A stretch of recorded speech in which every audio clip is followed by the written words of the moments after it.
Hello everyone, this is Crota giving you a shoutcast and a game between Root Sage versus So here on Belshir Vestige. Yes, you will see that the interface has been updated, just trying and testing out Blizzard's new observer interfaces. Let me know how you guys like it. There is no portrait of the units, but then again, you guys get to see more action, so I'm assuming you will like that. Is there a way to get rid of the little window down over here? No, there isn't. You will always see something. Anyways, let's take a look. Sage spawning as the blue Protoss player here on the bottom right-hand side of the map. You can see Chrono Boost is there. Meanwhile, over here on the top left-hand side of the map, we do have So spawning as the red Zerg. Zerg versus Protoss in this best of 3 series as the game is getting underway. Can I control X? Yes, I can. Yes, red minerals on top, blue minerals on the bottom. It looks so good as my eyes are just getting adjusted to what I'm looking at here. Now, this is going to be a ZVP on Belshir Vestige, and so far we are seeing that Sage is building his gateway actually rather close to home. This is not a very typical strategy. Normally the gateway is built off over here instead. We are not seeing that, and I'm curious as to what Sage is going to try and do. Meanwhile, let's take a look at So. So is opening up with a spawning pool here at, I believe, the 15 supply mark. So it is going to be a 15 spawning pool. We'll see if he places down an extractor or if he will be going straight into a hatchery at his natural expansion. Meanwhile, Sage does have 3 workers on gas, has not set up his second assimilator as of yet. And with all of this, he looks like he's going to be going for that tech route. It looks like it will be a mothership core expansion. Very, very standard, and everything is being built in such a way that anything that tries to come inside here will not be able to run out.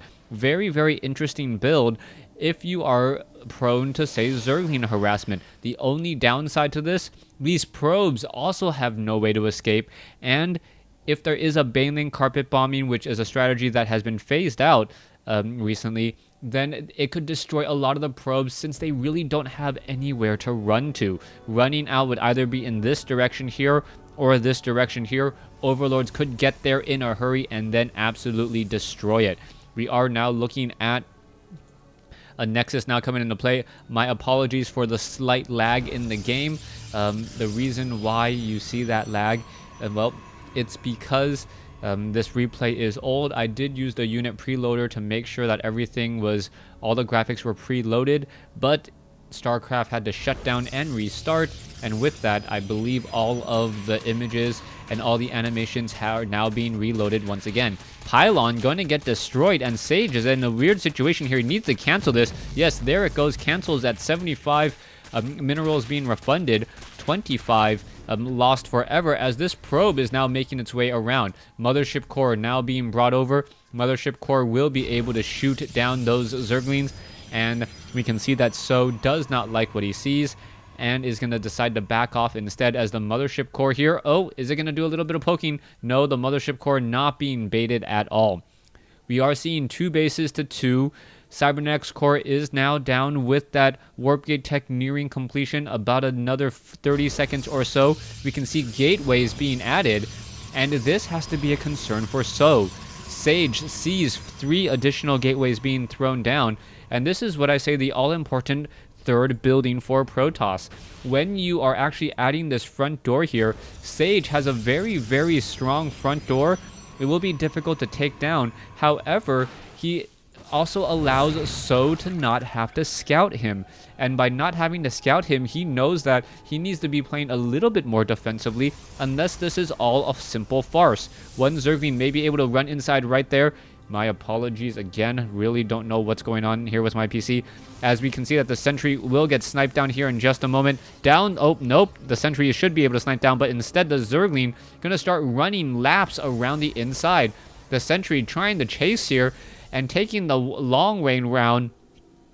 No bottle of whiskey for the way, as we can see that this Zergling is just going to get shot down here in just a moment. There it goes.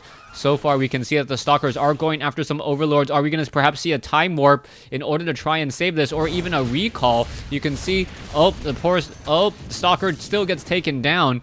and that was just a miscalculation. Meanwhile, Zealots are now in the field here. More Zealots coming in. Zerglings are surrounding and taking down many of these Zealots as the Zealots are reinforcing. However, the problem is going to be the unit count. 38 drones versus 36 probes. Normally, the drone count is much higher at this point, and we are even on bases and almost even on workers because Sage is forcing Zerglings to be trained. Very, very powerful strategy there. Don't know why the Sentry decided to throw up a Guardian Shield there. That doesn't make much sense as we're looking at all of the damage now coming inside.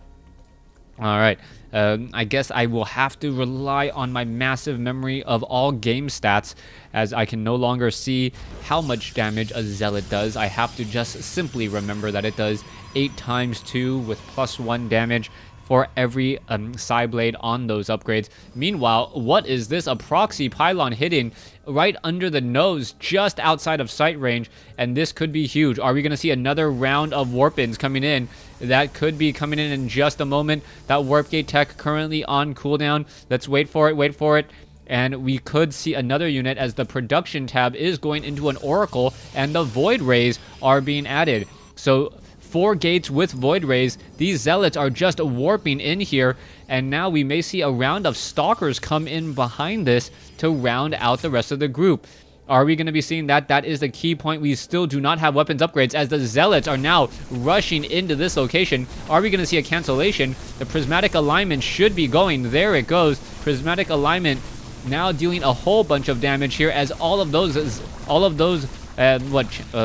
broodlings will get destroyed as well. Poor little Zerg cocoon as the Zealots are just knocking on that door.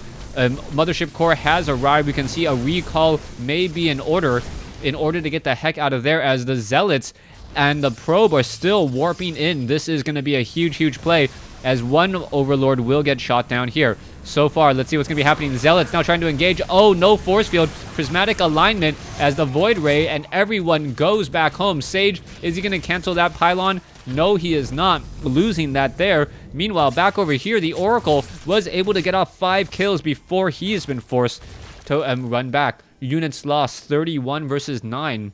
But the total resources do seem about the same as the second Stargate now coming in as well. This is looking extremely good.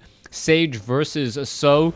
This matchup looking so good so far as we are now looking at Nexus being placed down by Sage, getting even on bases and even up a little bit ahead as the worker count is 53 to 53. This has been a very good, strong game being played by Sage, but So still not in trouble just quite yet. He is about just a little bit behind as we are going to be seeing one Zealot still sitting here. The Zealots are trying to fight back. The Zealots do not have weapons upgrades. Meanwhile, the Zerglings are already going into 2-2. That is a serious problem as So with 2-2 upgrades will be able to destroy all of the gateway units which will only have 1-0. 3 upgrades over their opponent that will add up very, very quickly, especially for those fast-hitting Zerglings. Meanwhile, Phoenix is now still simply flying back around. The Zerglings going to be making their way up that ramp. Are they going to be able to charge through as the Zealots have made their way over? Still sitting on 0-0 upgrades. The only real benefit is these Zealots are accompanied by air support and also some sentries. No force fields being placed down. They're finally minimizing the surface area. And there you have it, just using sentries and Zealots very effectively. You can see how many of these Zealots are just low on hit points, but still surviving. Resources lost now getting a little bit out of hand. 2,600 versus 1,300, more than double the resources lost now as we see a 15 supply advantage between the two. This one hatchery needs to start to pay for itself, but it may not see that as we're now looking at the sentries looking to come in again. Are we going to see a proxy pylon? Yes, we will. More Zealots coming in, and this hatchery may fall for a second time well before any of those resources are able to come back in. There you go. All of the force fields are down. Zergling's fungal growth coming in, and many of those Zealots may not survive this battle here. They were already low on hit points as the Void Rays quickly go after the hatchery. Beautiful transfusions, a beautiful recall, and wow, a brilliant game being played by Sage as the Overseer will get sniped down. Movement speed 1.88 without the pneumatized carapace. and still having problems. Let's take a look at the losses. 1,300 resources lost there, but more importantly, mining time is gone. Zealots now looking to come in. 2-0 upgrades coming in against 2-2 upgrades already on those Zerglings. This is the reason why So is still in this game. Those upgrades making his army much more effective than his opponents. Pound for pound, mineral for mineral, his army is stronger. It's just that Sage has more minerals and gas in his army. Archon looking ready to go, should be able to one-shot all of these Zerglings, but what is this? Infestors, and Infestors with fungal growth will be able to do a tremendous amount of damage to these Zealots and Sentries who generally have relatively low hit points.